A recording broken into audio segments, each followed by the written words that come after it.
Good day, everyone.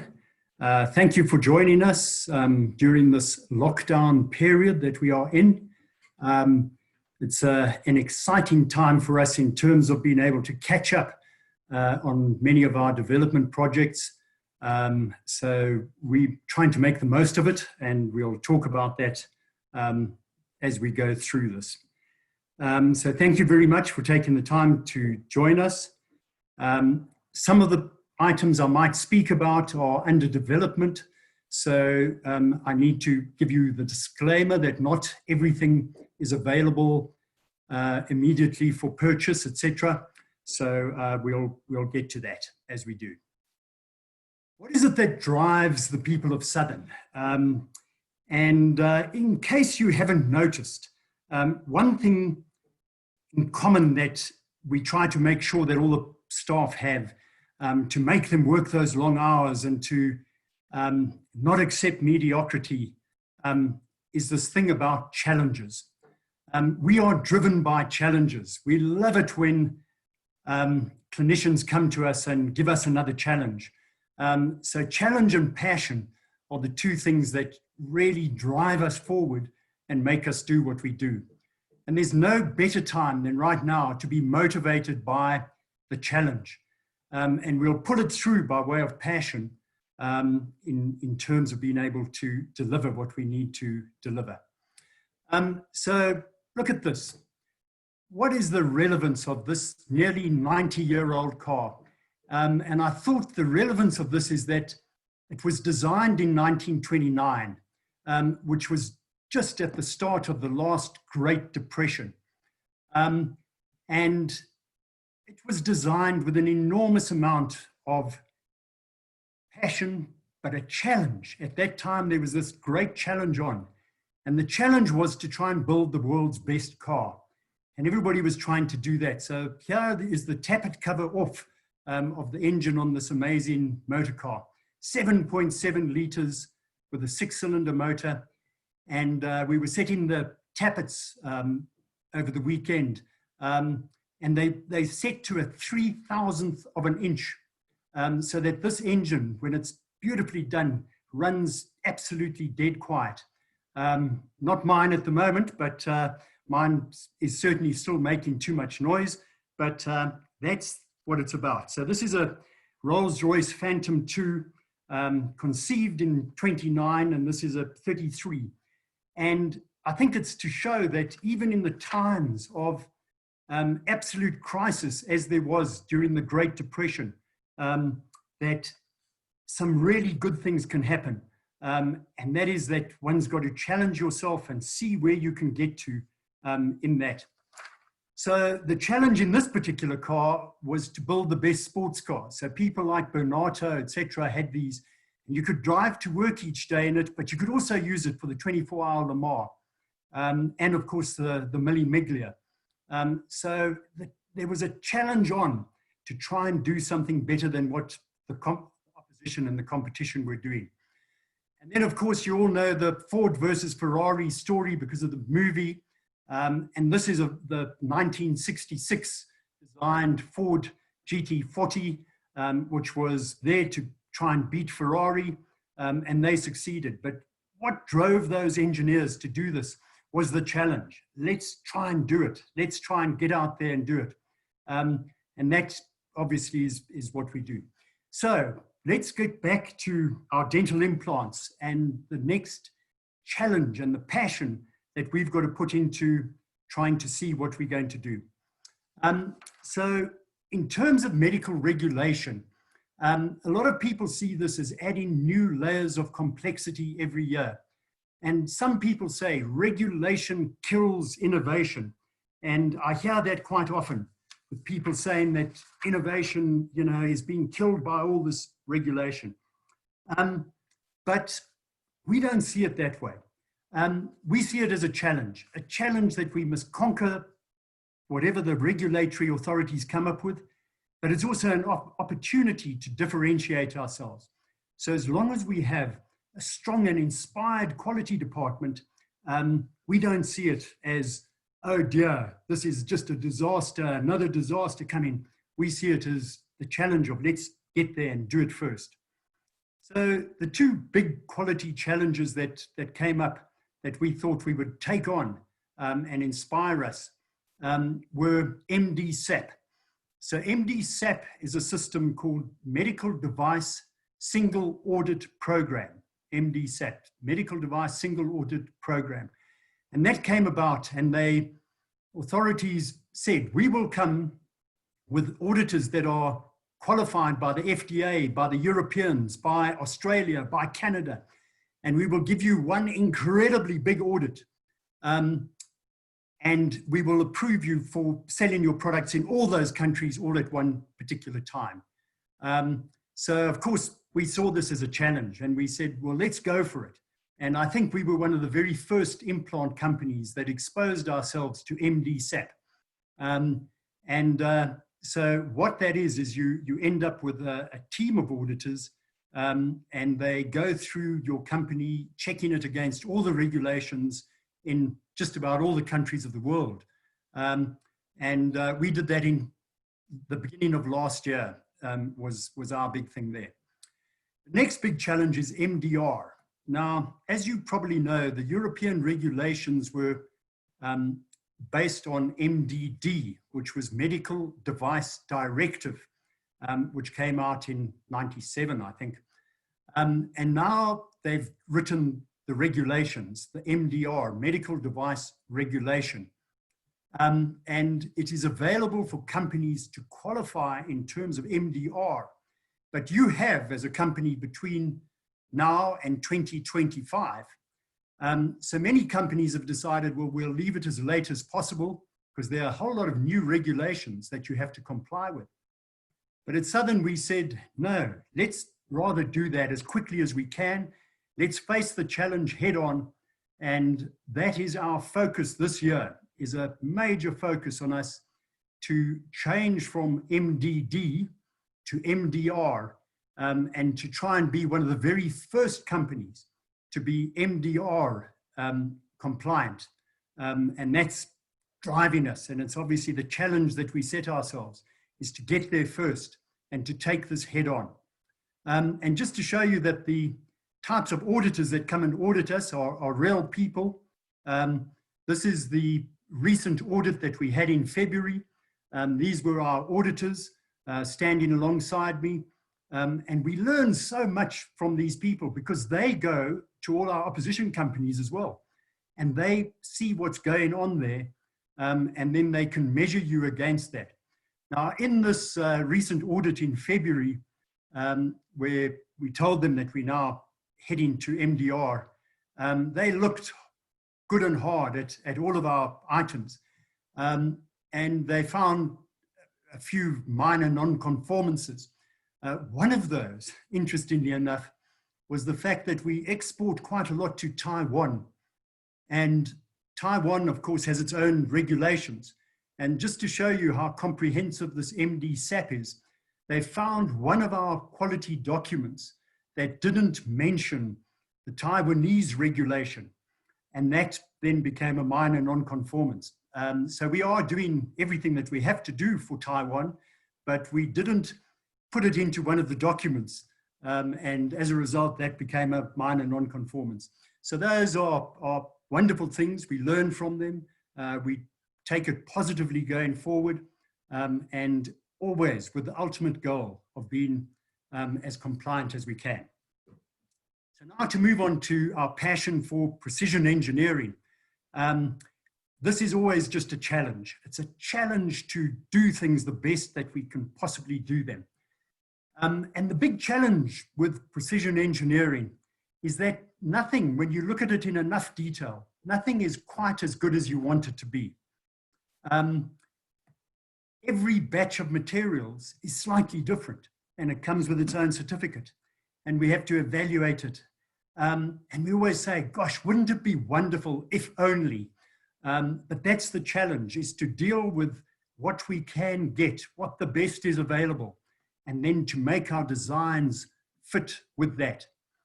The other factor that is a frustration is that when you make something with a brand new cutting tool, the very next part you make isn't quite the same because the cutting tool has worn just that little bit.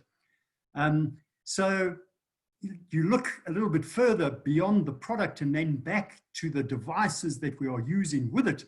And therefore you get into cutting tool design to try and optimize that to make the part that much better. And for that reason, we have our own tool rooms where we design and make our own tools, which has given us a whole new lease of life and something more to really worry about and getting control of. The other irritating factor is this fact that carbon builds up on surfaces over time. So as we leave our products on the shelf, more and more carbon gets on the surface, even if it's within your packaging. And we've been looking at this extensively because our shelf life on our products at the moment is only 5 years. But we have now qualified them for 7 years and again for 10 years. And during this year, we will be reissuing new products that come out with a 10-year shelf life on them.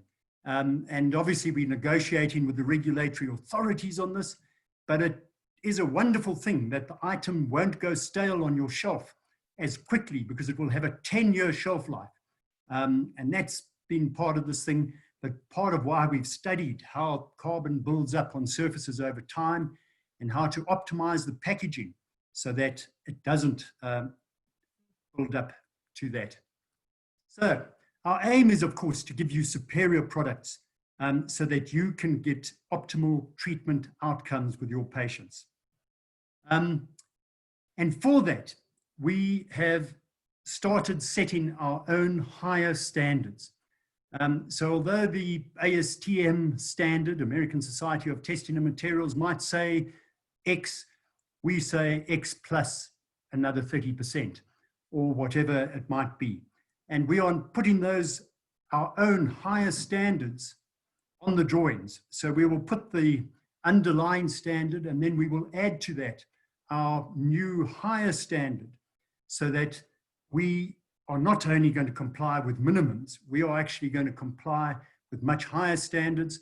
And that is something that the auditors, when they audit us, they say, wow, are you not setting yourself up for failure by doing this? And the answer is no. We absolutely committed to setting those standards as high as possible to make sure we only make the ultimate product. As you know, those that have been here, you've seen that we make our own gauges, and there are always new challenges when you're doing this, and you make them out of better materials than what you can buy from normal gauge manufacturers so that they last longer and that they ultimately result in you being able to work to smaller tolerances. So in the past, the average tolerances were 200 microns on items, and more than 20 years ago we started going down to 100 and more recently down to 50. Now the interesting thing is that your gauges that you make are 10 times less tolerance than, of course, the part. So when you go to a 50 micron tolerance on the part, the gauge has to be made with a 5 micron tolerance because you need gauges at multiple stations to be able to do that. And so actually the tolerance on the component that you choose is more a tolerance on how small you can go in your tolerance on your gauges. So we do have some items, and not many, where we do a 2 micron tolerance on the gauge, which means that we can work to 20 microns on the component. And obviously the ultimate aim is to get that down to 1 micron on the gauge and 10 microns on the component. But probably not necessary. But the most common that we're using now is a 50 micron tolerance on parts, with a 5 micron tolerance on the gauge that you have to use to measure it, if it's an internal component. And then on external items, we can go down to 20 microns quite happily, because we can measure there with micrometers, etc. So as I mentioned, we're now predominantly making all our own cutting tools so that we can make those items just that much better, optimized for titanium.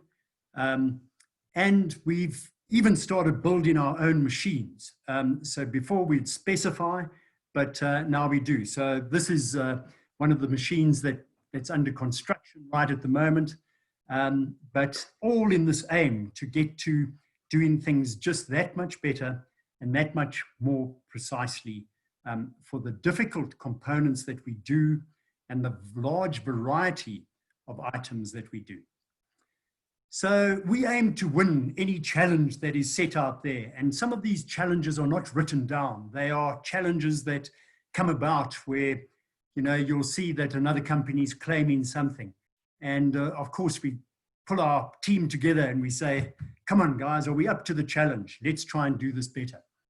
So we are wanting to make more consistent mating parts so that in the event that you have these mating parts that you will not feel the difference between one and another. And that's one of the things we try to do by having an operator at every machine so that we go for the middle tolerance all the time and only allow a small variation on that to get this more consistency, greater consistency. One of the other interesting developments has been in prosthetic screws. And I'm not going to give you the detail because it's an item which I don't think we're able to patent. And that is that we've managed to get another 25% out of the preload of prosthetic screws by making some really minor changes. So the one is the choice of the material that we use for these prosthetic screws. And the other is just the way you machine it and the type of tool you use to machine it so that they don't fracture. So we now have M1.6 screws that you can put 50 Newton centimeters of torque on, and they give you an astounding amount of preload for such a small screw.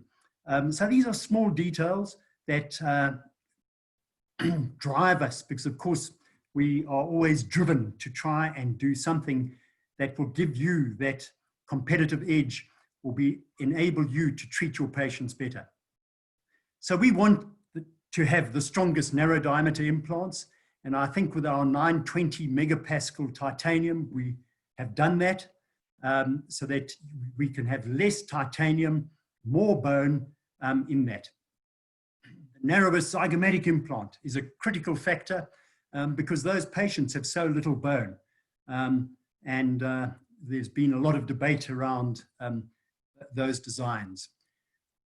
Pilot drills. So now that we're making our own drills in-house, this picture of a drill there is a combo. It's a spade drill at the front, but a 2mm drill elsewhere. Absolutely ideal for guided surgery because it goes just where you want it to go. It won't drift. So it's a spade combined with a twist drill, which our engineering department have come up with. And I would say it's probably going to be the best drill for guided surgery that there is to help you not deviate right at the start where you want to do that. Another thing that we do as part of our quality control system is analysis of warranty replacements. And this is an extremely interesting area that comes up. So from time to time, we as a company get the comment, something's changed on your surface. It must be your surface, something's changed. I've just had a whole bunch of failures. And we then go and obviously look at the warranty replacement forms and try and get to the bottom of this. But the incredibly interesting fact out of this is that if we draw a graph and we correlate warranty replacements with the number of drills that the customer has bought, there's a direct correlation to the drills he should have bought but didn't, and the number of warranty replacements that we are doing with that particular clinic or customer. So there's a correlation with drill purchases as to implant failures. And this is an interesting thing. We had a very experienced group of clinicians in the central part of America. And after about 2 years, they said to me, you know, we haven't had one non-integration of an implant. And I was tempted to say, yes, because you started off with a brand new surgical kit with all brand new drills. Wait until some of those get old and you don't replace them. I'm sure you're going to have some non-integrations. Now, we do have customers that once a month throw their entire set of drills away and take on a new set. And they say that this is key to their practice not having failures. We also have one of the key opinion leaders who does a lot of courses for us, who orders new drills for every patient.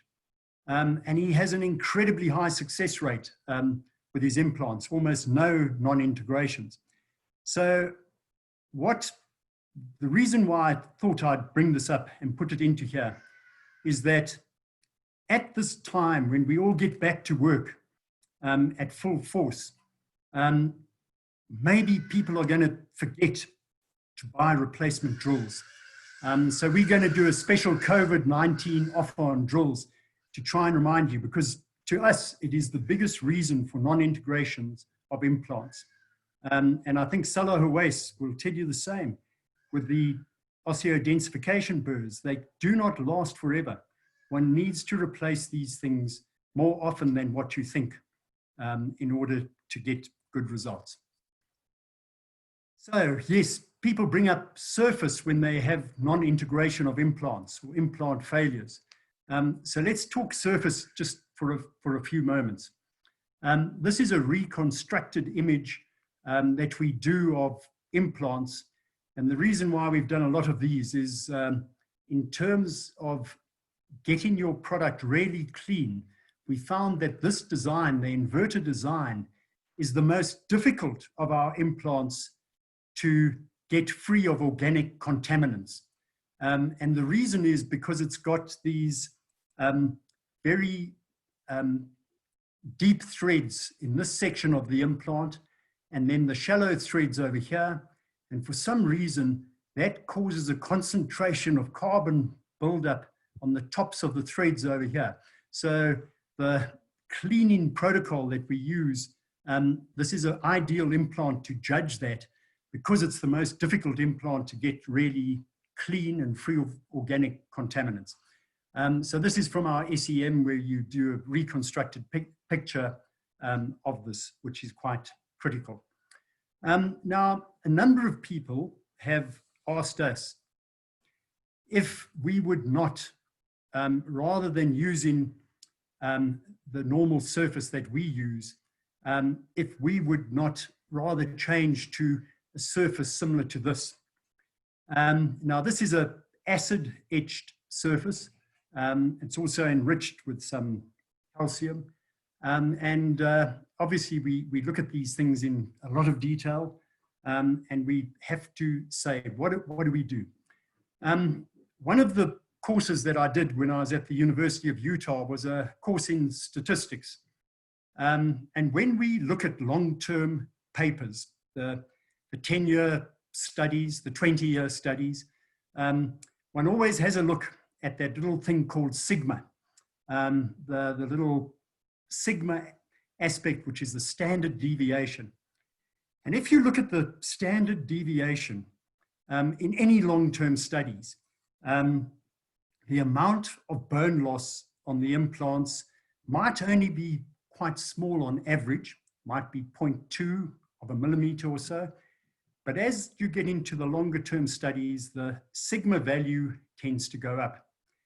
And that means that we have to design as engineers for the fact that of an implant like this, yes, the average might be a bone level over there, but 25% or so will have the bone level go down to here at 20 years later.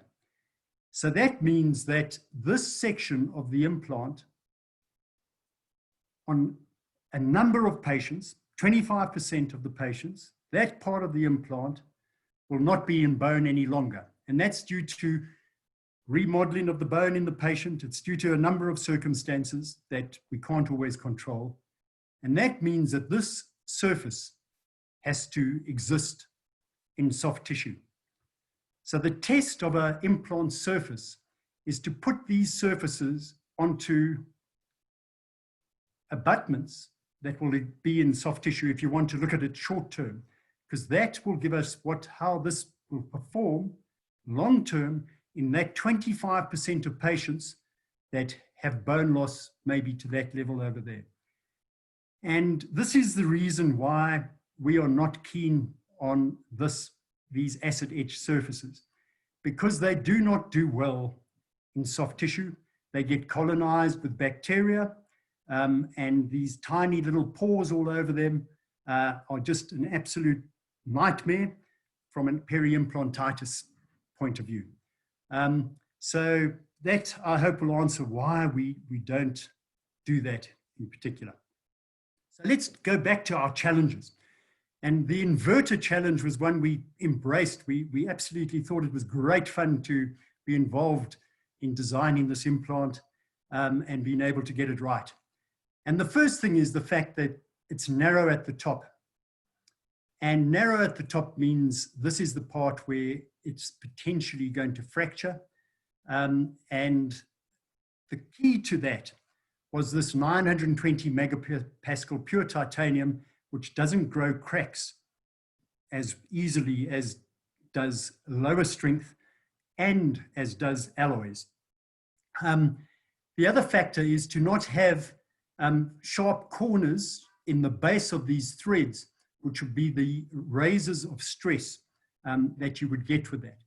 So yes, fatigue is the biggest risk over here, and we can address that with this.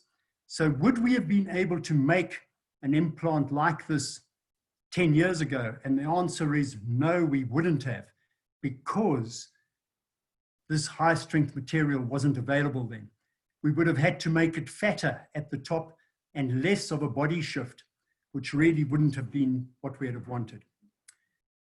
The other thing is to get the coaxis into this design of implant.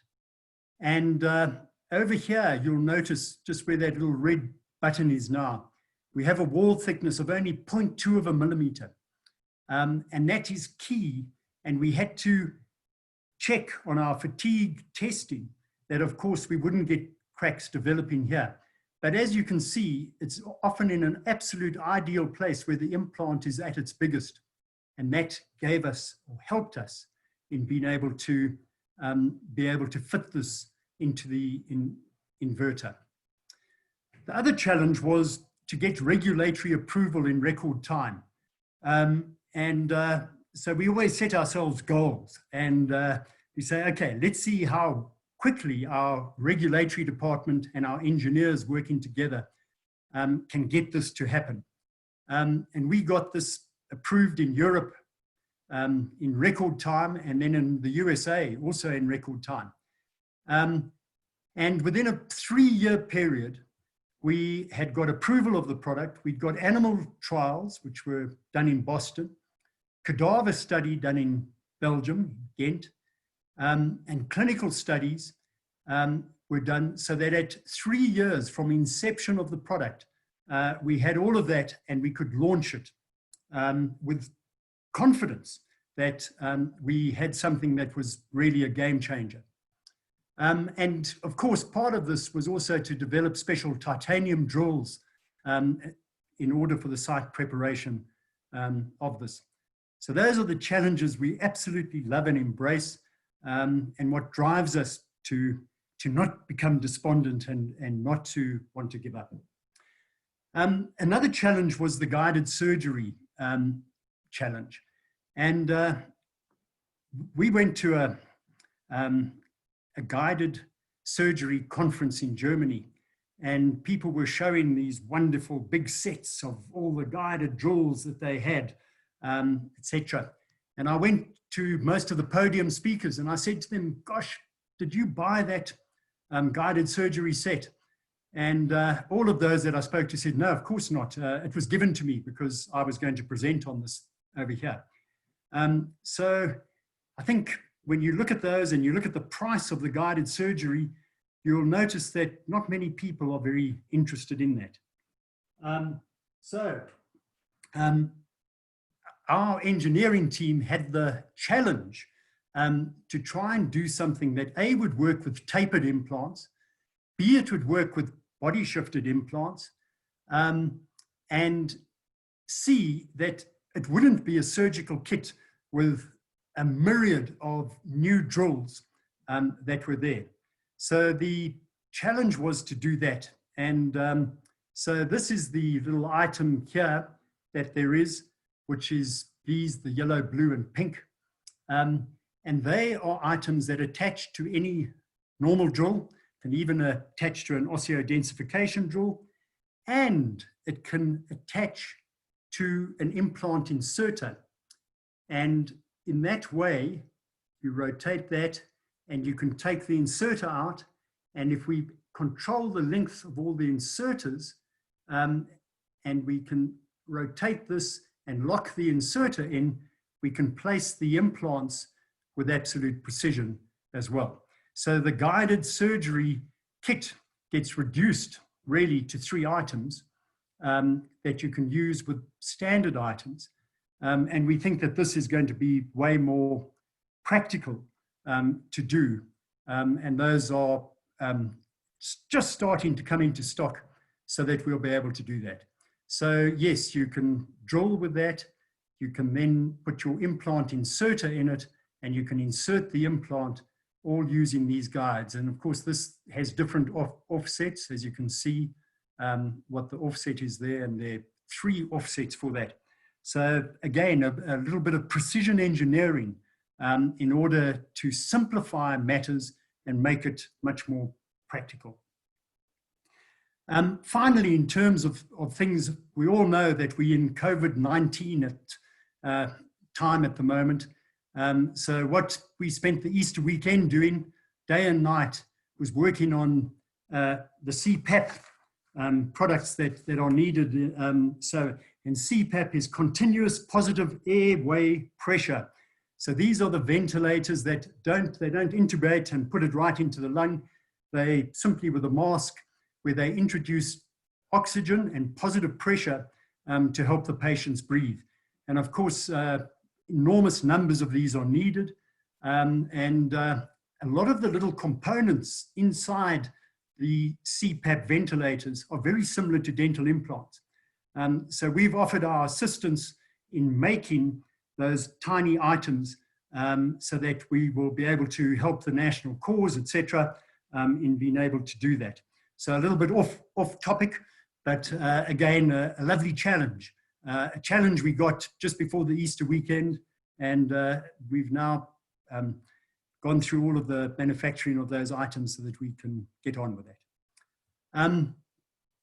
So for the rest of this year, we are all going to be facing challenges.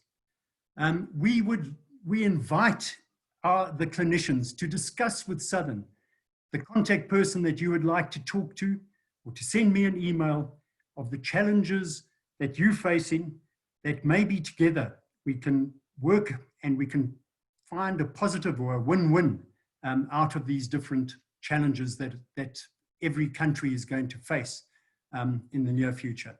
So I invite you to do that, to join us, and to think of ways that we can treat people better. It's in times of crisis that we often can develop these new ways of doing things in a better way.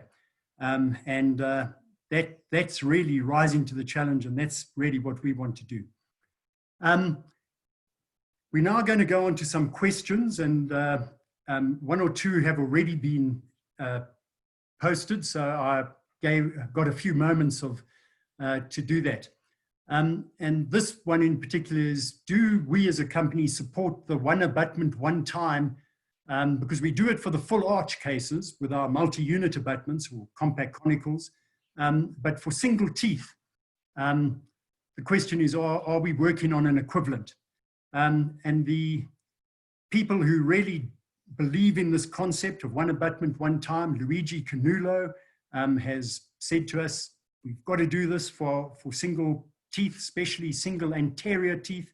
Thomas Linkevicius is also big on this. The two of them both disagree in some particular areas, but question is yes. So it goes around the fact that over here, we want this tissue to attach to this abutment that we place at time of surgery, and then the replaceable parts are in the sulcus over there. So yes, we want this part to be a constant, so the abutment that we designed was this one. So this is the one abutment, one time type concept, which goes into that implant. And then of course the crown gets built from here upwards. So these items are in fatigue testing at the moment, because yes, it's a screw, and within that screw is another screw to give us this double-decker system. And this is the part that doesn't get replaced and where the soft tissue attachment can take place. So yes, we're working on it, and we'll of course let you know when these products are available. Question 2 is, can you give some insight into your company's work on the shedding of titanium ions into the host tissue? So this is probably a question that arose after people have looked at zirconia implants or ceramic implants, or have been to the work of Daubert, which has a lot regarding the fact that peri-implantitis and titanium ions shedding or corrosion of the titanium are associated with one another. And the answer is yes. There are 3 ways in which we can determine which is the best or worst implant surface or material to use in terms of poisoning the host with titanium ions, or God forbid, vanadium ions, or whatever is leached out of the implant. So the 3 methods that are practiced at the National Physical Laboratory in London are titanium mass loss is one way to do it. Passive current density is another way to judge the corrosion of the surface. And the third is open circuit potential. And this is going to be one of the topics that will be presented at our conference in November at Zimbali. But I'll just give you a little insight into that as to these possible ways of judging how corrosive the surface of the titanium is. So I've taken out the exact names of the products that we've evaluated there. And Dr. Wayne Williams will present a lot of data on this. So this implant over here has an anodic oxidation surface, and it has the value here is 239. Alloy implants all corrode at a greater rate if you roughen the alloy surface. So this is a European implant that is surface roughened and acid etched, and that is better than this one, but it's at 181. This is an American-made implant with grade 5 titanium, and that's better than this one at 145. This is a Swiss product with only 77, so that's really getting pretty low. And then our rough surface and our machine surface down at 48. So where would a zirconia implant be on this? It would be down here, and it would probably be right down there. So very little corrosion on those, although there is some if you put it in the right conditions. But as you'll appreciate, there's a huge difference between 48 and 239. So the corrosion behavior is very dependent on how you develop the surface of the implant. And if you develop it with acids, in this case with phosphoric acid, in this case with hydrofluoric acid, in this case, I'm not too sure, but probably sulfuric acid. And this is a combination of sulfuric and hydrochloric. And this, we don't use acid at all. And that leaves us with a much lower rate of corrosion, which is probably one of the, nice things. And just to tell you, my wife has had implants over 30 years, her 4 front teeth, and her implants have been pretty stable for over 30 years. My mother had immediate loading, immediate placement, immediate loading of implants when she was 80 years old, and she's now 95. So, sorry, when she was 70. They're 25 years this year. In May this year, they'll have been 25 years in function. Do you want something that is going to corrode or something that's not going to corrode? I think very important when you're looking for very long-term results is to go for the most inert surface that you can get. And these are lovely inert surfaces. And that, to me, is the critical factor of that. So this was the question back here. Can you give some insight into your company's work on the shedding of titanium ions into host tissues? Yes. And we're hoping that we will be able to reduce this even further with some of the developments that we are working on. Question 3. When you put an implant into an osteotomy with high torque, do parts of the implant's rough surface break off? And the answer is, and maybe some of you will have done that, you would have put an implant in with lots of torque and then decided to replace it with another implant, and you take it out and you'll notice there's some grayness in the bone, which is parts of the implant surface that have broken off. So another reason, this is our surface, this is a competitor surface. These acid etched surfaces are very fragile. They've been eaten into it, and they have these little pinnacles sticking up. And those, of course, do break off when you put high insertion torque. They bend and they break off. And that's why we would say this is a better surface in terms of high insertion torque. This is a better surface in terms of getting bone to grow onto it right at the beginning. So yes, different surfaces may be for different purposes. Question 4, what are the limiting factors for high insertion torque? And I'm going to say that a lot of that is to do with your instrumentation. The amount of torque you can put onto an implant is dependent on the size of the interface that you're driving it on. So it is important to retighten fixture mount screws, but better than that is to have, especially with internal connection implants, is to use a solid tool that we can harden. So the tool, for example, with the DC connection is this little tool over here, which is solid, as opposed to a fixture mount, which has a hole through it to allow the screw to go in it. So when you have a solid tool like this, and we drive on 12 corners, although the male parts are only hexagons, the reason why we put a double hex or a 12-sided into the implant is purely so that we can put more insertion torque onto the implant that we can put in it. So we've changed quite a bit recently in terms of improving the strength of the insertion tools, which were the limiting factor, so that we can put implants in with greater insertion torque. And we will shortly release a table with the maximum insertion torques before this distorts. Now, there's just one thing, though, that is quite important.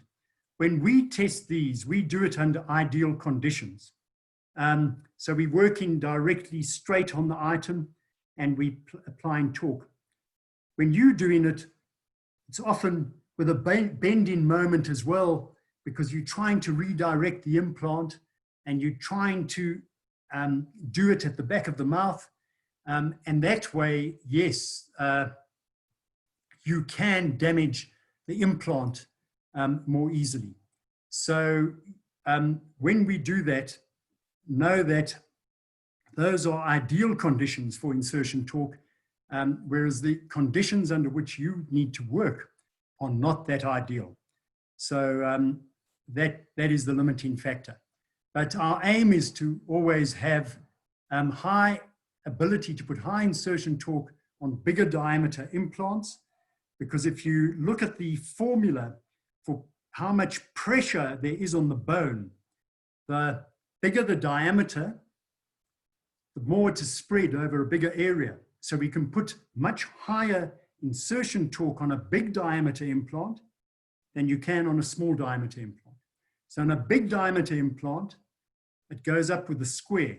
We can put 200 Newton centimeters of torque, and that is the equivalent of about 40 Newton centimeters on a small diameter implant of 3.25 in terms of pressure on the bone. So that's the limiting factor.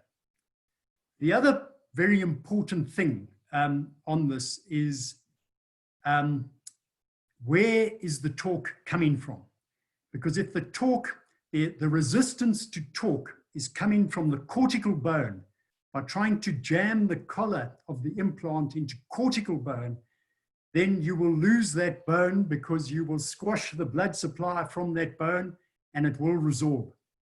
And that is the beauty of the INVERTA design, where we've shrunk the top so there will never be engagement of cortical bone. So the high torque on an INVERTA implant is going down in the cancellous bone, where we have no problem with putting a lot of pressure on that bone, as opposed to on the cortical bone. So those are the those questions, and now we will possibly change to further questions if there are other questions that have arisen.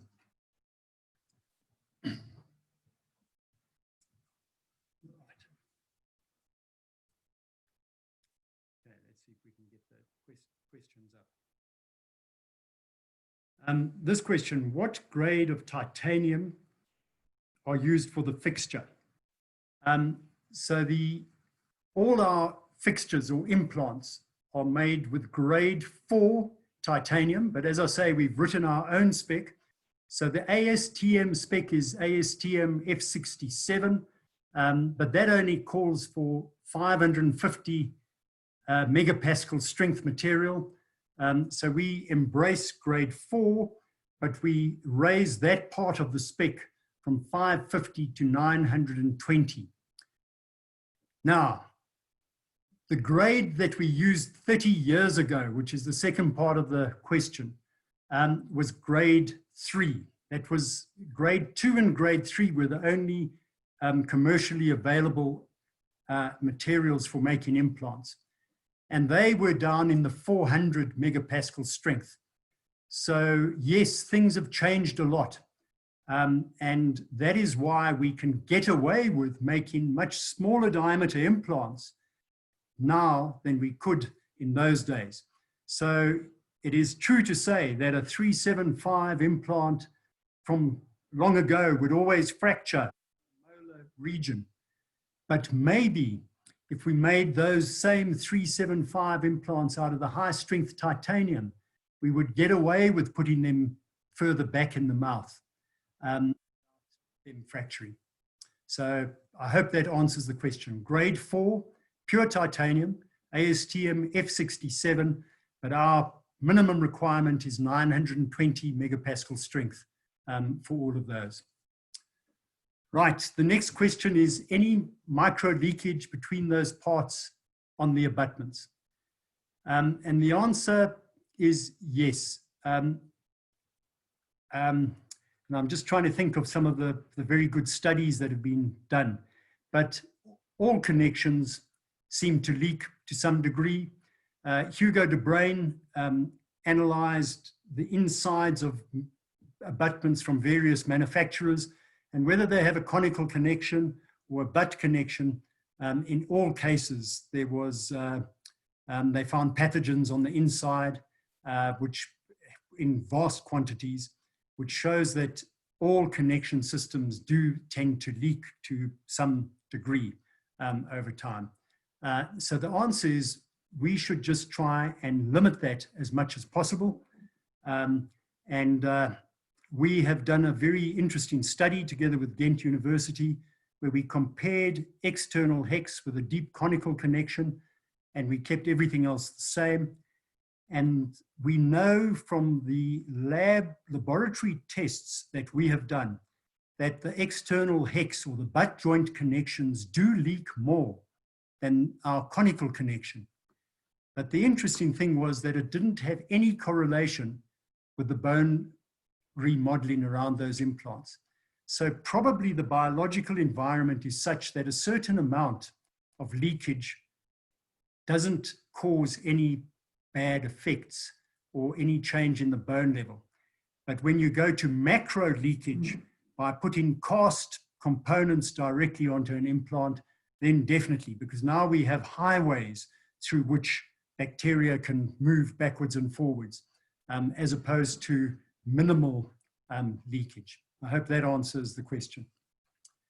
Right, next one is, are you planning to produce X-hex regular platform with reduced platform? In other words, as we did on the R range, where we did the IBR24D and the IBR12D, where we went to the smaller interface on a regular diameter implant. And the answer is that, yes, it's certainly one of the things that are on the horizon, but not a priority at this particular point in time. So I hope that answers it. Yes, we think that there's good reason, but there's also some difficulties with that, and especially with putting zirconia abutments onto that reduced platform. Will we do a 2mm titanium temporary cylinder? Okay, so the temporary cylinders or the titanium cylinders that we have a 1mm collar and we have a 5mm collar. And the idea is that if you want something in between, you could always take the 5 and cut it down. But with the peak abutments, we put a 2mm because with a 1mm, we don't get enough strength in the critical zone where the screw tightens down. So the titanium ones are a 1mm and a 5mm. The peak ones are 2mm. And I think what's been asked here is to have a 2mm in titanium. So if we get enough requests for it, we'll do it. And I presume we will immediately take this and put it onto our next product meeting. So if you think it's a good idea, add your voice to this. Although we don't design by democracy, it's certainly, if we have enough people asking for it, we would possibly end up doing it. So thank you for that. We'll certainly evaluate. Next question here is, okay, where do we go? In terms of the engineering moments, yes, there's a lot still to be done. The game is never finished, and we will continue always trying to do that. So anybody who wants to set us a challenge, please do it. That's what drives us. Next here is, do you think that with the new microengineering on the implant, we can gain better and faster osseointegration? Absolutely. I think that that is a factor that we will definitely be able to look at. As you might know, we're looking at doing surfaces by not roughening in the way that everybody's doing it, either with blasting or acids. We've got a completely new approach to look at that, and it all goes around microengineering. I think we're going to have something that's going to be way better. Yes, how long will it take?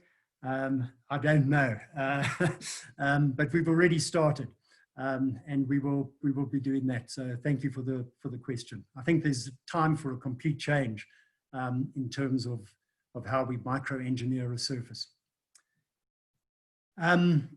What about a nano silver paste placed to inhibit bacteria? 3i did quite a lot of work on this. And interestingly enough, in one of our sister companies, we do wound care using a silver paste. So silver is antibacterial, and there. The difficulty is the regulatory challenge. And as I say, we like challenges, but some challenges are a little bit too big. As soon as you add something like this, which is a medicine, onto the implant, it changes it from a class 2B medical device to a class 3 medical device. And that means that it's in the same class as heart valves. Secondly, you have to go for a medicine approval as well as a device approval. The costs are horrendous. So yes, it is possible. I think we've got everything that we need, but I don't think it's practical. If the bacterial problem with implants was big enough, we would look at it. I don't think it's big enough. And I think that an implant that has the ability to have an antibacterial coating, and we worked with a lovely Canadian company on antibacterial coatings, but the problem is that it will more than double the price of the product. And I don't think people are going to want to pay for an implant at the price level it would be. So at the moment, we've put that on hold, and we're not working on it actively right at the moment. Okay, here we are, another one. Why don't you tighten your carrier mount screw to a greater value? For all of us to have to tighten these to 30 is a nuisance. Yes, it certainly is. And we once went through a case, we once went to tightening all our fixture mounts to 25. And we ended up with an enormous amount of customer complaints. But maybe things have changed since then, and maybe we need to go back to it. I'll put that onto our next product meeting minutes or agenda so that we can talk about that again. But I know that there are a number of people that would prefer that. But as I say, when we did it, and the number of customer complaints that arose meant that we had to back off and not do it. But we'll look at it again. Right. Right, I found your connections fit well, and I continue to use external hex. Keep up with the high quality of work. It's always appreciated. Now, the interesting thing is that the external hex from the past was made with these 200 micron tolerances. And now we're down, I think, to, on the male part, about a 20 micron tolerance. So that's why they should fit very nicely and well. The interesting thing is that we even made it smaller at one stage, and we called it our precision range. But interestingly enough, even the people who asked for it didn't really like it after we'd done it, because it was too fiddly. So you have to have a little bit of slop in order for it to become practical. Right at the moment, we're working on internal hexes with less slop, because they are easier to control, because the male parts are on the prosthetics. Very interesting area, and it certainly goes hand in hand with what, you know, the latest gauge techniques to make our gauges are, that we can actually go to that. But most appreciated. Thank you. Okay, what is the maximum preload that can be given on the prosthetic screw to achieve a preload? Okay. So preload goes a lot around friction. And with a gold screw, you end up with about 700 newtons of preload at 32 Newton centimeters. If we take a titanium screw and put, say, 45, as I know some of our customers do, then you're approaching that, but not quite, you don't get quite to 700 newtons of preload. So preload is force, torque is there, but the big factor in between the two and why they don't always relate is friction. So we have a patent on a anti-friction device, a little washer that you can put under the head of the screw, and that then increases a titanium screw to have as much preload as a gold screw. And that's something which we'll hopefully be able to bring to the market in the near future. We've reserved it for angle screw channels where you battle to put enough torque onto the head of the screw. So our idea there is that we'll have an angle screw channel which will give you the required preload of around 700, even although it's an angulated screw channel, because that's the weakness of all the angulated screw channel systems out there at the moment, is you cannot get enough preload, and hence they have quite a lot of screw loosening problems. So we're looking to overcome that by having low friction on the head of the screw. And fortunately, we've got a patent on that, so we'll hope to bring that to you. Okay.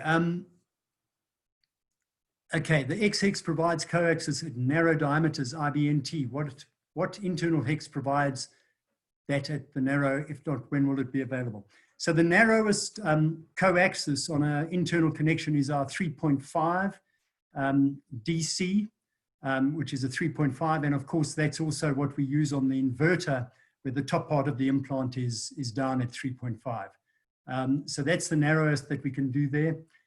In an internal hex, that product is now being tested.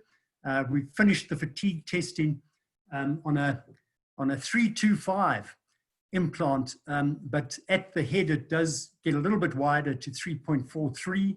So that will be on the market probably within a year or so. It will be a narrow diameter internal hex, so it will be a Provata internal hex with a body diameter of 3.25. So that one's in the pipeline. Fatigue testing finished. We've just got to get through some regulatory hurdles, and then that could come to the market. Okay, are you planning to introduce the MSC machine surface coronally concept to the inverter? It's certainly on the horizon, but one of the problems with having items available in both fully roughened and MSC is that it doubles the stock holding of all those people, all those clinicians that use stock or work from their own private stock, and also for our distributors. So we're leaving it at this point to maybe get to the point whereby it would be the only available way to do it. So we've got some other developments behind the scenes, but thank you. We certainly have got that in our sights at this particular time. Okay, so the co-axis fixture mounts, we now tighten all of them to 25 Newton centimeters, which thank you, Jana, for adding that.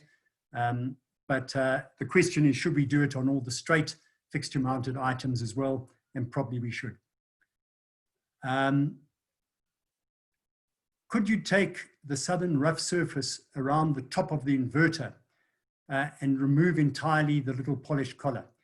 And the answer is yes, of course we could. It would make it easier to manufacture. It's much easier to do that. But that means that we would be purposefully trying to put rough surfaces in contact with soft tissue, because after 20 years, most of those are not going to be covered in bone. So the fact, you don't need rough surfaces to attract bone. And I think we've shown that on a number of studies, whether it's rough or a machine surface. So it's really what happens if you get that small amount of bone recession, which on 25% of the cases at 20 years, I can guarantee you're going to have regardless of what surface you put on the top of the implant. Right. Okay, Dr. Kurtzman was referring to nanosilver, placing it when assembling the prosthetic parts. Yes, that possibly is a very good idea to do, is to do that. That's a good thought, and thank you. Well, I'll certainly think of that. How accurate do the southern torque wrenches stay? Okay, so the torque wrench is basically dependent on the Young's modulus of the little spring, or in the case of those with the bending arm, it's really the curve on the stress strain curve that does it. So that doesn't change because it's a property of the metal and the diameter of that. So a lot of people send their torque wrenches back for recalibration, and generally they don't need recalibration. But in the event that you've, damaged them or something like that, they should probably be replaced. But because it's a bending beam, they don't actually go out of calibration that easily. That said, the torque on these motor units, the NSK and the WNH, that is not very accurate. I was doing a whole lot of tests the other day, and I was using one of those, and then I changed to a proper Tanichi torque wrench, and I'll tell you what, that the motor unit torque is something that you shouldn't really rely on. It's not very accurate at all.